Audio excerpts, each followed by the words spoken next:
The Magic Mike Show, where you hear the experts speak. The Magic Mike Show. Tune into the show every week. The Magic Mike Show. You can trust the show is the bomb because it's being brought to you by RacingDudes.com. What's up, everybody? I'm Magic. And I'm Mike. And this is the Magic Mike Show, episode 433. Mr. Somich. Very prep. Huzzah! Let's go. We were having so much fun talking off air for a while there. I literally completely forgot. Oh, yeah, we're supposed to be doing this like for people to hear and talk and join the discussion. So welcome to the Kentucky Derby update show for January. What's today? January 16th. Happy Martin Luther King Day to you. It's been a day off for me because it's a day off of school for the kiddos. So, yeah, it's been a day for me. How are you doing so far? Doing pretty good. It's a day off for me as well. So it's been a nice little Monday. Spent some time at the park, playing some football with Lily, did some swinging. So no complaints over here. It's actually like 55 degrees here today, which is kind of nice. Wow, it's almost as warm there as it is here in California. Lots of rain. Thankfully, it ended earlier this morning. Santa Anita, if you know, you probably realize if you're paying attention to horse racing, canceled Saturday. We had a deluge. It was a complete and utter torrential rainfall Saturday into Sunday. And then it kept going last night and this morning too. So even though the sun is shining now in Los Angeles, it is a smart move for them to just cancel because that track at Santa Anita, first of all, you couldn't do any turf racing. They didn't do any on Sunday. Yeah, you definitely wouldn't have fun running in the mud there. So we'll be back. We being Santa Anita, we'll be back later this weekend for some more racing. But Mike, we didn't have any Derby preps this weekend, but there were 6 races we wanted to talk about, either maiden wins or allowance wins. Horses that will probably hit the Kentucky Derby trail next time out. Some that we like, some that a lot of people like that we might be a little less bullish on, and then some that I think everybody goes, yeah, you probably don't have much of a chance. But it's a fun one. Speaking of not having a chance, apparently my LA Chargers preseason Super Bowl bet doesn't have a chance of hitting anymore. I didn't watch the game, but I did watch the text chains, and sounded like a fun little meltdown for the Chargers there. That was a performance, man. Yeah, it was interesting. You just kind of wild on the coaching side. And the players are at fault as much as anyone else. I don't want to just throw it all on Staley, but just brutal. I mean, snapping the ball with 20 seconds left on the play clock in the second half, running 7 runs and 22 passes when you're up 20 points. Just a lot of decisions. I mean, you're kicking those field goals in the first half. But really, what killed the Chargers was the fact that Staley decided to leave Mike Williams in and the rest of his starters in a meaningless game in Week 18. Williams breaks his back, misses this game. He was their big red zone target and one of the people that really shuffled the deck when they were playing opposing defenses. So the part that I'm still the most mad at Staley about is playing Mike Williams Week 18, because that is what hurt this team more than anything else. And he would have very much made a difference in that game. Dr. Tang in the chat is already asking for Sean Payton to come over. I didn't know that was a thing. We do know Cliff Kingsbury is probably a little too preoccupied in Thailand right now to be bothered with. I mean, hell, if I was in his situation, Mike, I would take my millions, go to Thailand with I forgot her name, but the woman that he is with, and I would just forget about the world for a while too. Well, the wild part is he turned down some interviews for OC jobs, things like that. He's going to get paid by the Arizona Cardinals until his contract's done. So, why would you not just, live your best life, cash a couple million a year, and have a good time? I don't blame him at all for what he's doing. Oh, our good friend, the show, Michael says, I hit the Meadowlands pick 6-7 for 7,700 on Saturday. Nice hit. Kept betting it on Chargers in-game, and it was all gone. It broke by the end of the game. Oh, boy. You know what? I bet that your bank account looked exactly like the Chargers win percentage chart. Did you see that? Or it was like, fail. Just brutal, too. It's funny because you kind of saw it coming once it started to happen, too. When they missed that field goal, it was like, uh-oh, here we go. The Chargers are going to charge this game. That was another spot where it's like, hey, you're up 10. You kick a field goal to make a 2-score game a 2-score game. Just go for it on 4th and 3 there. Try and end the game versus kicking the field goal. But hey, it's not like his defense was getting stops. It was maddening. And then you had just a wild game last night as well between the Bengals and the Ravens. The Bengals probably should have lost. They probably should have lost all 3 playoff games they won last year. A crazy stat. I posted this on Twitter afterward. So NFL teams who win yards per play in the playoffs, in a playoff game, are 14-4 over the last 2 years. The Bengals are 4-1 in those games. The rest of the NFL is 0-13 when being out there when they lose yards per play, and the Bengals are 4-1. And that the key play was that fumble return. And that's what swung the game. That's what made the difference. That's not a yard per play. That's just a big play. And the Bengals have been on the right side of every one of those 4 of the last 5 playoff games. I mean, eventually it's got to regress to the mean, right? Like eventually we've got to see it fall back. It just might take till the Super Bowl for it to happen. Shoddy calling him Sam Hubba Hubbard. I don't know if she came up with that herself. I'm going to credit you because I haven't seen that before. He should here now and forever now be known as Sam Hubba Hubbard, especially after that move. That was great. Block in the back, maybe. Don't let a penalty. Don't let the rules get in the way of a cool play. That's my opinion. We'll say blatant block in the back. Like it wasn't even any question that was a block in the back. Like nah. And the crazy is like open field right near the guy running the ball, and you can't be like, oh, I didn't see it, man. No, I just it's like no, that's exactly what you were looking at, and you just didn't call it. I mean, even the camera was like pointed straight at it. Like everybody saw this. Yeah, that was the classic. I forget who the blocker was, but he pushed him with his left hand and immediately did this. Like, what? No, Yeah. wasn't me. Wasn't me. No. In the NFL, if you're guilty of a penalty, 99% of the time you go like this. It is ridiculous. If you committed PI, it's like anytime I see someone like this, I'm like, all right, where's the flag? Like you clearly did something wrong. All right, Mike, we've got a big show of Kentucky Derby updates. If you're in the chat, happy to see you, Lon Garfield. Good to see you here, buddy. Everybody who's in the chat, we're going to be talking Derby stuff. So give us your hot takes and your opinions. You know, Mike and I will have plenty of our own. Let's get into it, buddy. Right is up.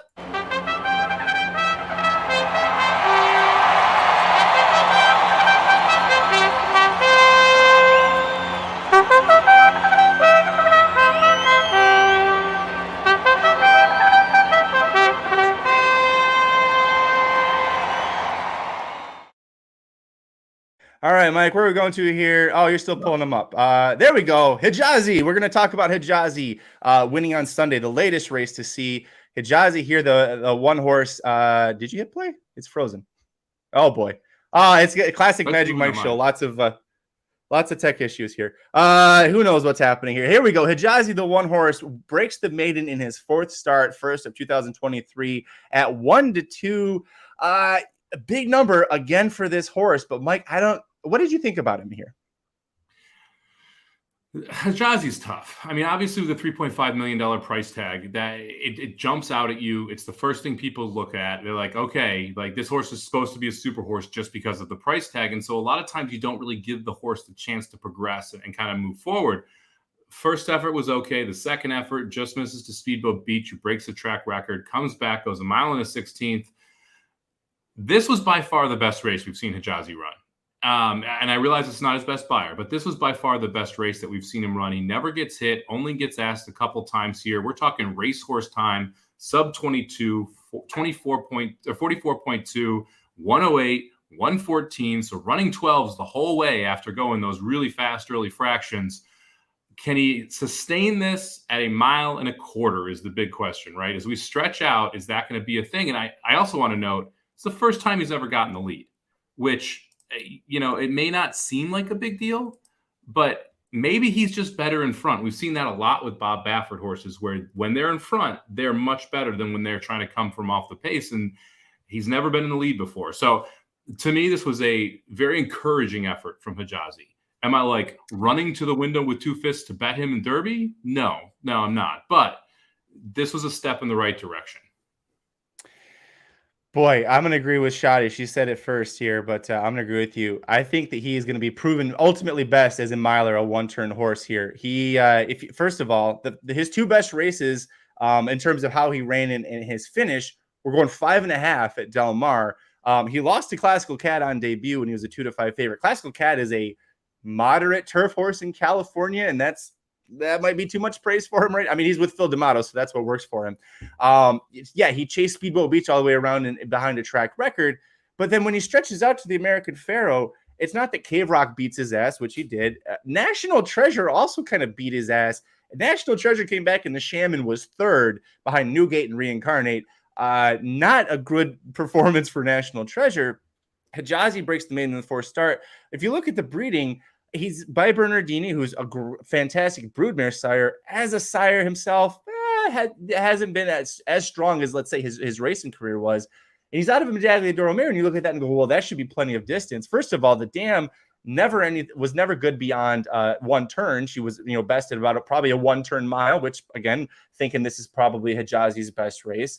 The two siblings that raced, they were never anything beyond 6 furlongs, and they had much shittier sires, no offense to Central Banker, than Bernardini, but Still, there isn't a lot here that makes me go, this is going to be amazing, except for the point that you made. It's a Bob Baffert horse that got to the lead early and kept going. This also was his first time running on Lasix. I don't know how much that did help him, but Lasix is something that we've seen it improve horses just a little bit, whether they're with Baffert or not. But now let's look at who he beat. Worcester, the horse that ends up finishing second, another Bob Baffert horse, on his debut was fourth, beaten over 6 lengths by Faustin, who ran well, but second place was 3.5 lengths ahead of him when he was kind of in a photo there for third. So that wasn't a very good look for Worcester. And then as Shadi again brilliantly says, you watch him, Worcester was coming. Worcester was really gaining on this horse, and he's sitting there in mid-pack right now if you're watching the replay live with us. The fact that the only horse that pushed Hejazi was Sully, who really should be best as a 2-turn horse if he gets the chance to stretch out for Sheriffs. Man, I don't know. A great performance. You've got to be excited about it because it's Baffert, $3.5 million, blah, blah, blah, blah, blah. Bought with Medina Spirit blood money. But, other than that, to me, I'm hoping this isn't me hating Baffert so much, just trying to say, I really think he's best as a mile. He may be best as a miler, but the slander that Worcester was ever going to catch this horse is completely inaccurate.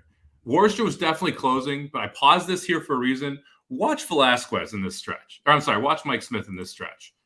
I never even considers asking the horse. I mean, he is doing it all himself here, not even really shaking the reins or really pumping him at any point. He's just like, yeah, you got this, And that is why I think he is making up that ground, not because Hijazi is coming back to him.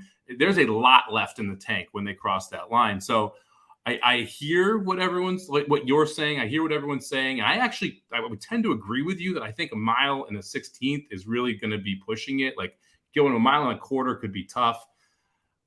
But I'm going to go back to the fact that this is the first time he got the lead. And he did it very quickly. And he did not stop running 6s after doing it and was never asked. If it stretches out, he's dangerous. I don't know if it's going to stretch out, but if it does and he can make the lead, he's dangerous. I think he's one that you're shipping out of town. I don't want him running against other Bafferts if I'm Baffert, right? Because I want to find spots where he can go to the front and get it done, and that's going to be tough against horses like Cave Rock, horses like Speedboat Beach, horses even like National Treasure, who was in front of him the last time they faced each other. So I'm finding spots where I think he's going to get a lone lead. All good points. Yeah, I think where he goes next will kind of tell you probably what Baffert thinks of him. I know Baffert said afterwards that he was really excited about him. Baffert says that about a lot of horses, and you got to say something to please the owner that spent $3.5 million and it took you 4 starts to break the maiden. I couldn't find it. I tried really hard, and I could not find the tweet. I saw it about a week and a half ago. Horses, 18 of the last 20 or 21 Derby winners won either their first or second start. And the outliers there include Rich Strike, so chuck that out, and I believe Country House as well. So you really need to be able to win early in your career to show that you're going to be able to progress to the Kentucky Derby. Also, he's with Baffert, so who the hell knows if he'll even be able to do anything in the Derby. Tim Yaktine didn't do so great with Messier and Teba last time, but that was Hejazi. Let's move on, Mike. We can talk about, I think the next one that you had up was Verifying. So let's go to him. Verifying, this was an allowance race at Oaklawn Park. So he's going to be facing horses that have already won for the first time. One horse that he did face, very important to note here, Two Eagles River, a horse that missed losing to Victory Formation in his second career start, first against winners by a neck, also beat Lugan Knight, who came back and won the Jerome. Two Eagles River was second in the Renaissance Stakes, sprinting at Oaklawn Park. Shows up here. Gun Pilot also in the race. Boy, Verifying, I thought looked really strong. The times, not going to be nearly as impressive as the Baffert one, but watching what he did and remembering that Oaklawn Park at a mile, they stop at the 16th pole. Vic Stauffer, you should probably remember that. Remember that he could have kept going. Watch what this horse, the 2 horse here, I'm sorry, the 5, there he is. The 5 horse Verifying. I thought this was a very impressive effort. What did you think? Yeah, I think the 1 horse Gun Pilot is a pretty good horse too. So this is, I don't think this is a sucker of a field, and they go decently quick up front here. You're going to see 23-2 there for the opening quarter. Verifying just looked really good. He looked like the goods in this spot. We'll see what happens when we face a little bit tougher here. But I mean, I know Shotty and Davey, they have this horse. They actually have the exacta in this race, both the 1 and the 5. I'm pretty I'm feeling good about verifying after this race. Right now, I think it's on the board at like 25 or 30, 33 to 1, somewhere around there right now in the Future Derby pool. This is one of those, like, look, I wouldn't be shocked if this horse makes the gate. I probably don't think this horse can win the Derby. Yeah, I think a very serviceable horse for if you're owning him, if you're betting him. He's got Brad Cox behind him. The only bad race he had in his career, he won his maiden on debut. He is also, we keep forgetting to mention, is a half to Midnight Bisou, one of my favorite horses of all time. Goes to Champagne straight off of breaking his maiden and encounters some slop at Aqueduct. Still runs a good race. Blazing Sevens had a little more experience and caught him. Goes to Breeders' Cup Juvenile off of that, and a bad trip from the start. I mean, I don't think, even with a clean trip, I don't think he was catching Forte and Cave Rock, but didn't have any shot there. You like to see the time off. Plenty of works underneath him. He comes back in this race, runs a solid effort here. He's a son of Justify. Again, half to Midnight Bisou, who I think is she officially the winner of the first Saudi Cup? Have we made that decision yet? But a great effort here. And also Gun Pilot. We talk about him for a second. I think this is a horse that also will go to a Derby prep next, probably should. This is his second career start, and he broke his maiden on debut at Churchill on their Stars of Tomorrow 2 card. We keep bringing that up because that is when all of the best 2-year-olds from the greater Kentucky region all show up and target those races. He had a low buyer of 67, but the next one here comes back as an 88. Verifying gets a 97, which matched what Hejazi got. Yes, yeah. And Aaron brings up a good point down here. He tripped out in this spot. So that's the one thing I want to make sure I mention on this spot, because he does just get the perfect trip, gets the stock right outside of the better horse, or the next best horse in the race here, and gets to just kind of kick clear. But he really kicked clear, like looked really good. We'll see how fast the paces go in those prep races if he decides to stay at Oaklawn, and if he can be sitting this close to this type of field, like he's gonna bury him. So he is one who I expect will get Derby points. You're going to see him run second or third, maybe able to win one of these bigger preps. We'll see. I'm not taking too short of a price on him, though, which would be one of my big concerns, is that he might be going off as your 2-to-1 favorite, as your 7-to-5 favorite in some of these preps. Not really interested in betting him to win at that price, but I do think this horse has a good future. He did. Yeah, he had a great trip, but he did what he needed to do, and he looked great doing it. So good things to like about moving forward. A great point here from Nick Feldman too. With my next point, you had Ginobili, a Peter Miller juice to the gills runner, second off the layoff in this 5th season stakes, going the same distance, and Verifying was a little over a tenth faster. For his time there, gets a 97 Ginobili versus a 96. So you ran faster than the older horses in the feature later on in the card. And look at him extend. And again, Vic, remember, Mile, you stop at the 16th pole there, buddy. If they go to the actual finish line at Oaklawn, that margin's even further. I mean, it looks even better for him. So I really like what I saw here out of Verifying. We like Gun Pilot. And again, if you like Victory Formation, if you like Lugan Knight, the Two Eagles River, he faded there in the stretch, might end up being best as a sprinter, really. This was his 2-turn debut, but it's looking good for those horses if you like them as well. Anybody else in this race you want to talk about? Nope. Those were, to me, the top two are the two that I think move forward. Let's stay at Oaklawn on Saturday. We'll go all the way to the very end, one race after Ginobili got the big 5th season stakes win. We're going to talk about race 10 on the card, a 1.16 race here. So now we're going to the full finish line. Steve Asmussen with Shopper's Revenge. Boy, this horse looked fantastic. Didn't break strong on debut. It wasn't fast out of the gate, but I love the fact, watch the 3-horse, the gray. It's easy to spot. He very easily took the lead under his own power, and it was over from there, Mike. Yeah, this is one that I didn't necessarily have in my notes. And when you texted over, I'm like, Shopper's Revenge? Okay. And so I watched this race, and then I went back and watched that debut race at Churchill, where just not a good trip at all. Ended up running second to Determinedly in that spot. This is a horse. I mean, I thought this was a pretty impressive effort for second career start. Able to make the lead, able to keep it going. You like seeing this kind of tactical speed. He passed horses in debut. Now, he didn't win, but he passed a bunch of horses after having to swing off the rail 5 wide down the lane, got by 5 or 6 horses. So the horse can come from the back, can stalk. And you now have speed, which is something we didn't know. So Shopper's Revenge, definitely one that I think has to be on the radar at this point. I thought this was one of the more impressive wins of the weekend from a horse that was not on my radar coming into this race, and definitely there afterward.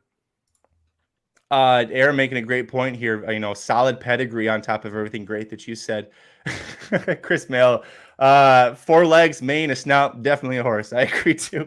That debut race for him, again, we keep talking about this over and over. That was on the Stars of Tomorrow 2 card. There's 2 horses out of that debut race that he was in that I really like. Neither of them are the winner. It's Shopper's Revenge, and the horse he caught by a neck, Sun Thunder, who came back and broke his maiden, I believe, on the 31st on New Year's Eve at Oaklawn Park. He's going straight to the Southwest Stakes for Kenny McPeak. So you've got to love that. This is a son of Tappet, if you couldn't tell by the gorgeous gray white mane or body that he has there. Out of a Tail of the Cat mare, Stop Charging Maria, who I can't remember. I believe she was a pretty strong runner as well in her day. But this one is a very exciting one too. Oh yeah, there she was. She won the Breeders' Cup Distaff in 2015. I knew I should have remembered that. Yeah, pretty good there. Thank you. I got it in before Aaron yelled at me in the chat, so that was beat it just by that much. But yeah, it's a great effort here. Huge improvement, second out and stretching out. All things that you like to see.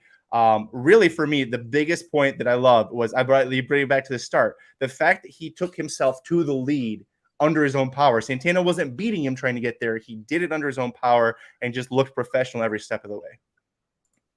Yeah, step slow out of the gate, but like you said, able to split and go. Asmussen, Santana, Asmussen, you want good connections, good trainer there to try and take steps forward, get to the Derby. Not sure what's behind him here. I'd say that would probably be your main knock on this win, but this is like you said, it's a huge step forward. I mean, going from that first race to this, really impressive. And I think he learned a lot from that first race, which is what you want to see from these horses, especially Tappet horses, which are known to be head cases when they're younger. So it's nice to see one that kind of had a little bit of an issue in the first race, didn't break that cleanly, was shuffled around, made a middle move, then had to pass horses 6 wide, and this is your second effort. Clearly something's clicking in the head, which is, like I said, from a Tappet, that's impressive, especially in the second career start. Yeah, exactly. That's early in the season. One last note, and we're going to move on to, let's see, the next one will be, I'll queue it up for a Cuvier. We'll go to Cuvier next. But this is the favorite. You see there was the 6, and it was trailing and just never could keep pace with him. Rocket and Roll is a $675,000 son of Bolt Doro for Brad Cox. They thought this horse might end up being the goods. And, he's second last time out in his 2-turn debut, third here. He's probably not the goods, but he beat a horse that a lot of people thought was going to be the goods. So pretty impressive from him there as well. All right. Saturday, January 14th, Gulfstream Park. We got 2 races to talk about. We'll get to Kingsbarns in a second. Let's talk about race 5, a race where a lot of people were interested in the favorite at 6-5 for Todd Pletcher, that being Sergeant Pepper, a $1.6 million son of Uncle Mo. Boy, that didn't buy you a whole lot here. It was the other Pletcher getting it done. By the way, a My Racehorse horse going off at 9-1, almost 10-1. A little crazy here, but Saez with Cuvier, it's 6 furlongs. He's by collected, so I don't really know at this point, how far he really wants to run. I thought this is a very game effort. If I'm a My Racehorse owner, I love the fight that I saw from my horse in his debut.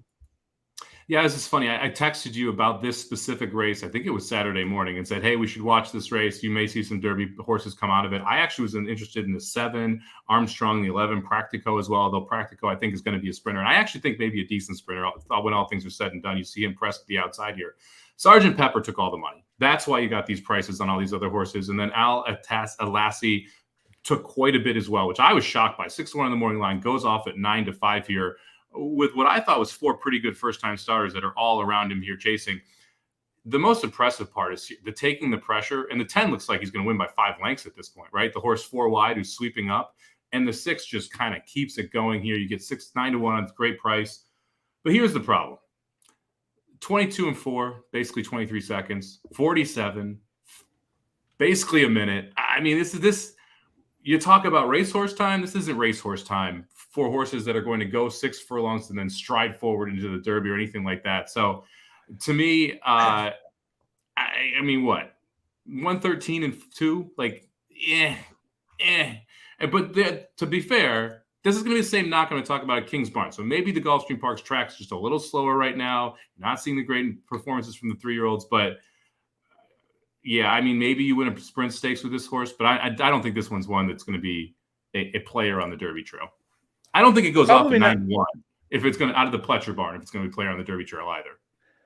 I think that he's. I think you've got a great dirt sprint stakes horse, and I really hope that Pletcher keeps the My Racehorse folks a little grounded with him.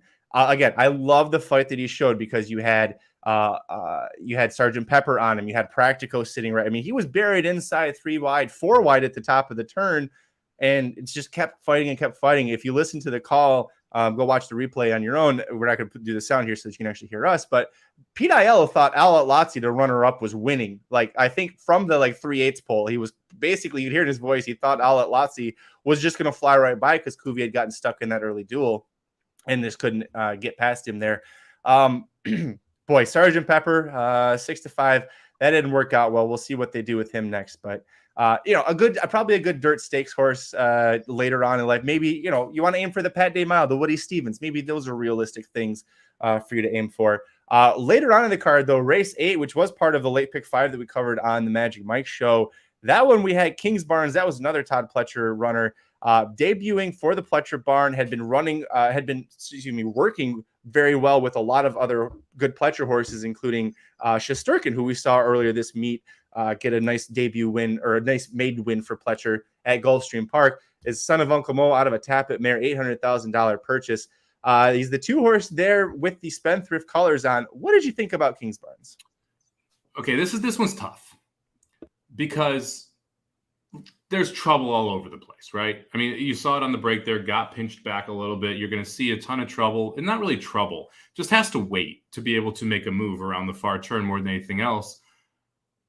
The last furlong's really slow. I can't get past the 14-second final furlong here, and that's going to be one of my main knocks on this horse. Like, I don't think this was wildly impressive. Wayhill Road was a $1.6 million horse, but really hasn't been worth that or nearly that good so far. So then you come to the question of what else is in here. I mean, the 4 is not very good. The 1 horse, the first-time starter, I believe it was for Safi and Zayez. And This is where you see the 2 horse, Kingsbarn, kind of not able to get through as soon as he wants to get through. I get that.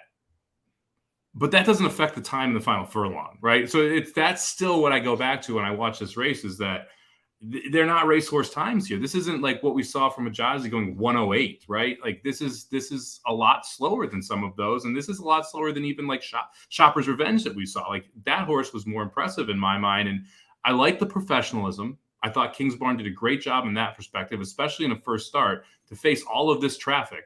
And then when we finally get loose and able to split horses, that's a positive. Mm-hmm. But they're going slow. So that's what I keep coming back to every time I watch this race. Yeah, the half to the 3/4 there, over 26 seconds. Boy, Wayhill Road, I mean, you might be able to, he was the most disappointing one in here by far. And, he's a $1.6 million Son of Quality Road who's with Shug, so he's in good hands. He hadn't run since October, so you could possibly try to make the excuse, we're not going to try to make an excuse that he just needed one off the bench, but he was coming out of a really good maiden special weight debut. Victory Formation won at Release. McCracken won his next race out. A Communication Menno, who was 3rd, broke his maiden 2 starts later. This horse really, I don't think, had much of any excuse here. So, pretty disappointing effort from him. Kingsbarns, congratulations. I believe Paul in our fantasy league drafted this horse. He never made a start. So Paul saw something that he liked here. I thought he got claimed right after this race. Oh boy, don't even get me started about some of the, there's some real winners in our fantasy league. Multiple horses that ran this weekend and won were already owned, and other teams in the league tried claiming them. That's our competition. If we don't at least get top 3 this year, Mike, I think we should just retire from fantasy. But anyways, Kingsbarns, I would assume Pletcher's going to send him to probably Fountain of Youth Stakes, I would believe, would be the next one. The Holy Bull's coming up pretty quick, early February. So early March would be Fountain of Youth. I think that's probably where we end up seeing him appear next. Stretching out to 2 turns, from what you saw here, do you like his chances? Depends what's in the race. The one thing I think is that I do think Kingsbarn has more speed than what we saw today. So I do think he could be forwardly placed and work out a pretty good trip, maybe even get the lead if necessary.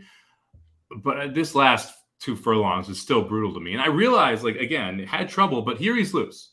Now just run 12s, run at least a 13 for me. And he just can't do that. And that's why you see the 9 flying at the end too. I mean, you see both the 9 and the 5 coming from the back, making a run. Well, they're not going very fast up front. So that's why you're seeing that big of a move. So this is the horse I'm not going to bet next time out. I mean, if we're seeing him in a prep next time out, I will not have him on a ticket.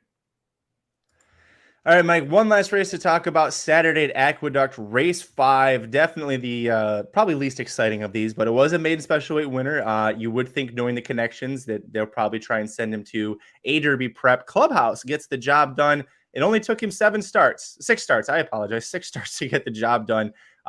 Stretching out to 7 furlongs after running at 6 and 6.5. We'll cut right to the chase. He's a son of Spitestown. He's got a tap at mare underneath, but you've got to think that this horse, maybe, I believe it's the Wither Stakes, is going to be the next one-turn prep at Aqueduct. Other than that, I don't see this horse making much of a dent, at least when it comes to the Derby Trail. What do you think? I'm angry at you for even making me talk about this horse. I don't even know why we're talking about this horse. I mean, this is ridiculous. They started this horse on turf. His best effort was probably at a mile and 16th, going 2 turns at Aqueduct on the turf. He really shown nothing really going into this race. Didn't really beat much here. The 2 power and numbers was a Kalleward horse for Chad Brown that never really ran a step in this spot. Like, yeah, look, we'll do a tequila bet next time Clubhouse runs. How about that? You can have Clubhouse. I'll pick someone against him in that race. That's how I feel about Clubhouse. I want to go back to Mike Wilson's comment in the last race. That's how little I want to talk about Clubhouse. I agree. I think you could probably play back the 3 in the last race because that could be a very productive race because of all that traffic trouble and the issues everyone had around that far turn. Arcangelo, I believe, is that horse's name. Yeah. I even got it wrong. This is how much we care about the Aqueduct circuit and how stupid it is. The Withers is the next prep. That's a mile and 1/8. The Gotham is after that, and they cut back to a mile. That's just like all kinds of stupidity. That makes sense, right? I mean, why the 3rd prep should be so shorter than the 2nd when you're stretching out to a mile and a quarter, right? All right. Yeah. No, exactly. And then we go back to a mile and 1/8 for the Wood. Yeah. Not a whole lot to talk about with this horse, with this race. Other than, hey, Todd Pletcher got another win. That was exciting to talk about. Let's go ahead and pull up the latest Derby odds, courtesy of our friends at Bovada. And boy, I got to tell you, as someone who owns Tappet Shoes, half brother to Cyberknife, in the Racing Dudes Triple Crown Fantasy League, I'm actually offended on his behalf that they're still putting him at 75 to 1, and you have horses like Echo Again at 50 to 1. Really? No, really? Wild Atlantic Storm at 25 to 1. Loggins, who's like, you know, the information that we've gotten, we as the Racing Dudes team, is that Loggins is still nowhere near even returning to training. He's 25 to 1. Arabian Lion, I think, is still trying to finish the Los Al Futuri. Practical Joke Horse at 28 to 1. Classical Cat, 33 to 1. He's a turf horse for D'Amato. Oof. What do you think here as far as value, Mike? Who do you like? Well, if you want to know who I like, you got to go head over to YouTube/Racing Dudes and check out the video Magic's going to edit tomorrow or maybe Wednesday. I put 4 horses in here that I thought are interesting at 50 to 1 or higher. That you know, if you want to take shots at this, and honestly, like, if I was going to advocate for playing future bets in the Derby, right about now is the time you would advocate for it. Before you have the big time prep season starting, when you can still get some big prices here. I mean, Instant Coffee's on the board at 66 to 1. If Instant Coffee wins the LeComp, that's going to be a third of that price, right? I mean, you're going to see something around the 22 to 1, 25 to 1 range. So there's some interesting horses on here that I think you can take a swing at if you want to. Like Curly Jack sitting at 100 to 1 had a ton of trouble in that Instant Coffee race. I think it was the Kentucky Futurity Cup, something like that. But had a ton of trouble. Probably was better than Instant Coffee that day, although Instant Coffee did have to go 4 wide around the 2 turns. So there are some horses here if you want to take a swing. I don't hate the idea of dropping whatever a small wager is for you on one of these horses to try and hit some astronomical odds because, you know, it could be fun. If you get any of these in the gate, you're probably going to have a better price here than you would that day that they're running. I mean, you're not getting 66 to 1 on Instant Coffee. If Instant Coffee gets in the gate, you're not getting 75 to 1 on Tappet Shoes if he progresses the way we both think he's got the chance to. And we'll see him on Saturday as well in an allowance, I believe, over at Fairgrounds. And Magic's muted. Every time I look down, the blinking light is on red, so I'm like, oh, it's on, and then I look away when it blinks off. Sorry about the Kentucky Futurity, Kentucky Jockey Club Stakes. That's what Mike meant. You know, Aaron, don't be Yeah, that's all don't right. So Tapit Shoes 75 to 1, a horse unbelievable. that he may or may not face this horse because he's also cross-entered in the Lecomte, and I know that there's a couple people at our YouTube channel that have been commenting about him. Tapit's Conquest at 85 to 1 is an interesting one. He broke his maiden second out for Brad Cox at Churchill Downs. A huge win for him, one going away. He's cross-entered in both the race against Tapit Shoes and the Lecomte later on. I think, honestly, the Lecomte is probably a better spot for him. I think he's good enough to win that race the way that kind of drew. But, beat a horse, or finished ahead of a horse in his debut named Full Moon Madness, who broke his maiden next out. The winner of that race, Powerful, failed miserably when he tried 2 turns next out, but then cut back to a one-turn one-turn stakes race at Churchill Downs on the Stars of Tomorrow 2 card, and he won that pretty well too. Powerful, you see, is up here at 75 to 1 as well. I think Tapit's Conquest. I know Tapit horses still haven't won the Derby, but Tapit's Conquest at 85 to 1 represents a lot of value there. Our boy Arctic Arrogance, it seems like he is going to get blinkers, which is what we really wanted him to get after the Jerome. He's 100 to 1, so if you think that the blinkers will really move him forward for the much maligned Linda Rice, then I think that's a good one. Dale Romans, Cyclone Mischief at 33 to 1. What could go wrong betting that horse, Mike? I wouldn't take 33 to 1 on race day. Yeah, that's actually not too bad there. Yeah. Just saying. It's interesting too, because Shopper's Revenge would be one that I'd be interested in. A lot of these horses here, not on the board right now. So we'll see as this kind of progresses closer, if you get more and more horses to pop up. Again, I like these. I think this is fun. When is it not fun to have a 75 to 1 shot, even if you're betting $20 on it? So you have a shot at some huge number in the Derby when they're loading into the gate. I mean, I enjoyed Justify. I think I got him at 33 to 1, something like that, 27 to 1, somewhere in that range. It was a lot of fun to have Justify at that number because it was 5 to 2 on race day. So if you like one of these horses, I think it's worth taking a swing right now, especially at the big odds, because you're wrapping money up for 4 months here. You might as well have a pot of gold at the end of the rainbow if you're going to do that. Nick Severs coming in hot. He's got 2 odds here we'll talk about. First one, you mentioned Shopper's Revenge. 125 to 1 at Circa. Mike, I know you're coming out to, you're going to be making a road trip across the country in a little bit. I know you're going to stop in Vegas. Stop at Circa. See what you can get on Shopper's Revenge right there. Throw a couple schmeckles down. I will say, too, that where Nick Feldman was asking about Banishing, who was that very, very solid winner for Brendan Walsh checking out, got a 90 buyer to break his maiden going a mile on the 16th at Fairgrounds. He is going to be facing Tapit Shoes and Determinedly, an interesting matchup there with these horses and possibly Tapit's Conquest. But you can get him at 45 to 1 at Caesars, according to Nick Severs. I wouldn't touch Banishing at 45 to 1. The reason I wasn't that high on Banishing out of his maiden win, Brendan Walsh horses, I hope it doesn't happen here with this horse because I like Brendan Walsh, but they usually bounce when they do a big win like that. So it's at least nice to see that Walsh didn't throw him straight into Lecomte. I think that would have been a clear-cut sign that he's going to fail. But, maybe if we try building him up a little bit, it works here. Echo again, is that? Yeah, I don't understand why Echo again's on here shoddy, but it's Practical all right. Move, Magic. Do you like Practical Move, 28 to 1? Yeah, let's bet a Practical Joke horse at 28 to 1 to win at a mile and a quarter. Unless it's trained by Baffert, which it's not. It's trained by Yaktine, and that's not going to go well. If Practical Move could run half the race and then they stop it and then they restart it with however far ahead you are, a 2-day Kentucky Derby, Practical Move would have a shot. Corona Bolt is 66 to 1 here. You can get Corona Bolt 100 to 1 at Circa. I think you just heard Jared Welch running out the door to go bet. I know he loves Corona Bolt. That's another Brad Cox horse. 100 to 1 at Circa there. Let's see. Was there anyone else on here? I thought there was someone that I caught my attention. So if extra Neho.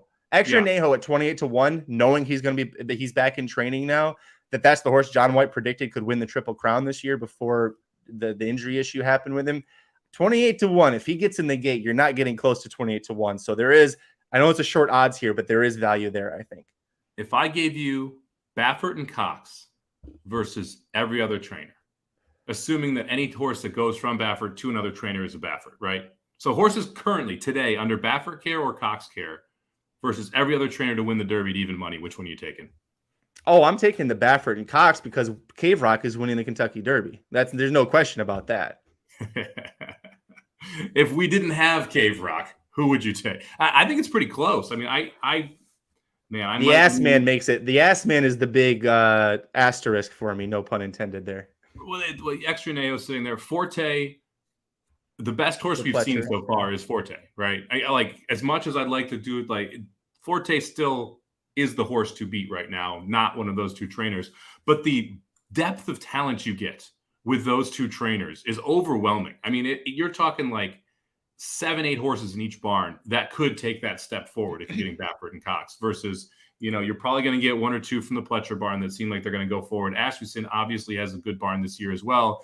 And then it's kind of a little bit of a dartboard after that. So interesting if you like those two. I would probably lean toward the Baffert and Cox horses, which scares me because we talked about this.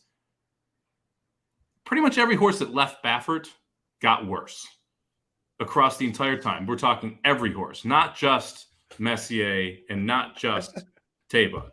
Pretty much every horse that left the Baffert barn got worse. So makes you kind of wonder a little bit. Shoddy knowing half the audience here with the wrestling reference. Here comes Chad Brown with a steel chair. Oh, I thought that was breaking news. All right there. I don't even know who Chad Brown, if we're being serious for a split second, I don't know who Chad Brown has that would be remotely. I mean, is Blazing 7 still his best chance? And that's not making me feel pretty good there. Yeah, no. This is going to be a fun Derby trail. It really is. I mean, I think right now you have 5 or 6 horses that should make the gate that are all very good. We've got some other horses that are probably going to take step forwards here. Like last year, when you look at the Derby, to me, and this is wild saying this because a horse won that was $1 million to 1. Really, if you told me anything out of 5 horses or 4 horses won the Derby, I would have been pretty surprised last year. I don't think I'm going to feel that way when they walk into the gate this year. Yeah. There's always some horses that show up or surprise us, and there's always, of course, the defections.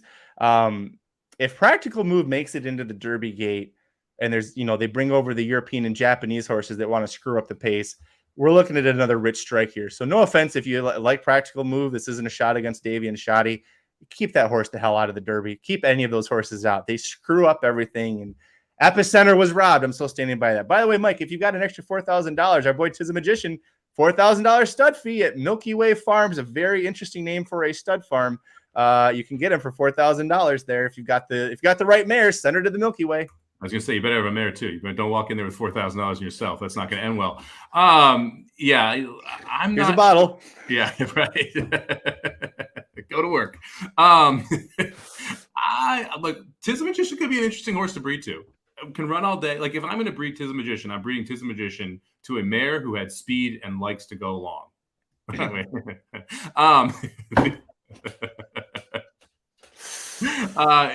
Because that was what he was best at, and Tiz the Magician had heart in those longer races. So yeah, I would definitely look at a horse that wants 2 turns, or a filly that liked 2 turns, a mare that liked 2 turns, and that had speed. So you can try and combine the best of what Tiz the Magician was with the best of what she is. Mike, before we get out of here, I do want to bring up something that was mentioned in the chat. Old friend of this show, English B, at age 7, was still intact, and Grand Motion was like, "Nah, now we're going to snip him." It worked. He won his first race back. He could be pointing towards the Pegasus World Cup turf. No, that'd be too soon for him. He just won it last weekend. All right. Well, it would be nice to imagine that. But it should be a player this year. Now at 7, a son of the late English Channel who we love to death, out of a Kitten's Joy mare. Bring on those 2-turn mile races on the turf, baby. Can't wait to pick him on the show so he can lose. Looking forward to it. Picks that you won't give out, or picks that you give out that won't be losing, I should say. We've got one NFL playoff game left. It's tonight. The Dallas Cowboys, the Tom Brady Buccaneers. Let's see. Dallas right now I'm looking at has a -2.5 spread into Tampa. What do you like tonight, Mike? So I like Tampa. I think Tampa wins the game outright. But I'm not as confident in that as I am some other props here. So the way I'm attacking this one is I'm playing teasers with Tampa because I specifically like some games next week that I think are worth teasing. The Chiefs are going to win. You can tease them down to -2.5 right now. That line opened at 8, went to 8.5. It's going to go to 9 or 10 by Thursday or Friday. The Chiefs money's coming. So if you want to get the Chiefs teased down to -2.5, now is your chance to do it. So I teased the Tampa Bay Bucks from 2.5 up to 8.5 with the Chiefs down to 2.5. And then I also teased the Chiefs with the Eagles next weekend. Chiefs down to -2.5. The Eagles are currently 7.5-point favorites. You can tease them down to -1.5 facing the Giants next week. So I played both of those teasers because I want to get the money in on the Chiefs when I can get 2.5, which I don't think I'm going to be able to get as soon as that line goes to 9. It's not going back to 8.5. And I think the books are going to realize the amount of money they're taking on teasers with the Chiefs and the Eagles is going to be a problem for them unless they think that either of those teams can actually win. Look, I love the Giants. Tough spot for the Giants here. Going into Philadelphia off the bye, a team that's seen them twice. I do think Tom Brady goes over his passing yards total today. I think you're going to see some pretty good performance from Brady. I would lean toward the under a little bit. Brady's also his number of completions over under is set at, number of attempts over under is set at 42. He's gone over in 6 of his last 7 and 9 of his last 11 on that number. I would lean toward Brady attempts over here as well. So for me, I'm not going to bet the Bucs. I'm not going to bet them on the money line, but I'm going to play the teaser. I'm going to tease them up to play plus 8.5.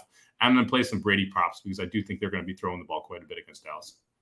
So Tom Brady is a perfect 7-0 straight up against the Cowboys, including way back in week 1 of this year, beat them. But you look at that, and then on the flip side, they were the worst in the NFL against the spread, the Buccaneers, 4-12-1.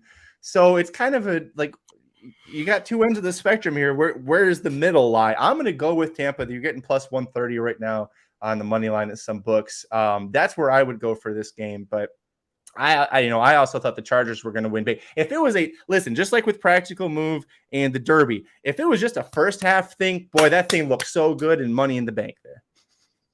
All right, it's been a fun week. 5-0 on Dudes Who Bet Daily this week, plus 6 units for those 5. So that was a lot of fun. 4-1 on the VSiN picks. So that was a lot of fun. 3-0 on this random tweets last night when I was betting basketball as well. So that was kind of fun too. So hopefully we can keep this rolling. Aaron in the background knows. Fade the Rockets, baby. That is the current way to win in the NBA. They did not cover again yesterday. That's 3 non-covers this week. However, they do play the Lakers tonight. I'm guessing LeBron's not playing because they played last night in Los Angeles. I have not heard anything yet, but I would keep an eye on LeBron in or out before I bet that game. And if LeBron is out, I kind of like Russell Westbrook over props, especially if you can get a rebounds, points, assist prop, because he is going to end up getting a lot of shots on that Lakers team if LeBron is out. Fade the Houston Rockets is what you meant. Do not fade the Racing Dudes Rockets. This weekend, Aaron had himself one hell of a weekend. I wanted to highlight that before we get out of here. 3 different $96 pick 5 tickets returned. $392 at Aqueduct, $927 at Oaklawn, and then on Saturday, and then on Sunday, a $96 pick 5. Over $1,600 returned for that. So make sure you're checking out the Racing Dudes Rocket picks. You're checking out the Somobombs, Mike and Aaron covering different spots, different styles, but lots of winning happening over at racingdudes.com. Let us know who you think is going to win Monday Night Football in the chat or in the comments and who you like for the Derby moving forward. Mike and I will be back on Thursday. Yes, we are going to Mike's favorite track, Fairgrounds, and that's actually not a joke. They have a 15% late pick 5 takeout now, so it is a little easier for you to handle. And there is one turf race. They painted it up enough to have one turf race. I hate the turf at Fairgrounds. Isn't this where that Angels Can Sing horse won 2 races last year? That was last year. That was last year's issue. Is that what not Angels Can She Can Sing? The donkey that won 2? Louisiana down. Mike's not still upset about it. That's okay. We're not still mad about it. Make sure you tune in for both those sequences. And that stupid donkey wins twice. Make sure you tune in Thursday, 5 Eastern, 2 Pacific. No, we do not, Car Ramrod, we do not have the English Beat and Warrant still in the same sequence, I believe. God, I hope not, because if not, we just lost Car Ramrod for Thursday's show. Tune in Thursday to see if they are running. I don't know. Plenty of good races. That entire card, by the way, at Fairgrounds, 14 races. One of the best cards I've seen in a very long time. So many great maiden special weights. The allowance race with Tappet Shoes and Banishing in there. Lots of great stuff, too. A Cavalry Charge. Yeah. All our good friends are back. Before we go, I got a question for you. Yes, sir. You have those beautiful Breeders' Cup hats in your background. All the Breeders' Cup hat auctions ended on Sunday. Did you get one? I didn't. I got to tell you, I really don't understand who had the stupid idea to make most of the names with lowercase letters after the first one. That's never, literally look at every hat I've got here. Do you see a lowercase letter anywhere on these stupid hats? No, you don't. It's so stupid. And like from a design perspective, I'm like, it's worse than shit last year. No, that one was fine. Where's the one from last year? Yeah, this one. Like, what kind of a stupid design was that for Del Mar that this is what it looked like? And this is still way better than the stupid thing that they did. No, I didn't want to spend $50 plus shipping on a hat that I didn't even want to display up here. I'll contact them and see if they want to give it to me for $20, but that's about it. Did you? I forgot. I was going to, and I'm not going to say who. You even texted me yesterday. How did you forget? I totally blanked out. I forgot. I'm going to try and get one anyway because I think it would be fitting to have that hat for this show. And so I'm not going to say who it is because if I get it, I want to wear it, and that be the coup de grace of the hats for this year. I almost ruined who it was, so I'm glad you said that. I will say when I looked, there wasn't a single bid on it. So I'm pretty sure you could get it still. 6 or something. Someone that did get one. So I I shot him a little DME on eBay there to see if they have another one that I could purchase. I know Aaron was the lone bidder on the Senior Buscador hat. He only had to bid 40. He still bid 200 on it, which I thought was an interesting decision on his part. But hey, listen, he loves his Buscador. We all love the Todd Fincher horses. Again, make sure you tune in to Thursday's show, 5 Eastern, 2 Pacific. If you want to play the Monday Night Football game in more in-depth conversation about it, prop bets and all that fun stuff, and also talk about all of the shenanigans from this weekend in the NFL. Dudes Who Bet Sports with Aaron and Papa Dude will be live in just over an hour at 4 Pacific, 7 Eastern. You can always catch the replays on our podcast networks and youtube.com/Racing Dudes. But until Thursday, I'm Magic. And I'm Mike. Good luck this week, everybody. The Magic Mike Show, where you hear the experts speak. The Magic Mike Show. Tune into the show every week. The Magic Mike Show. You can trust the show is the bomb because it's being brought to you by RacingDudes.com.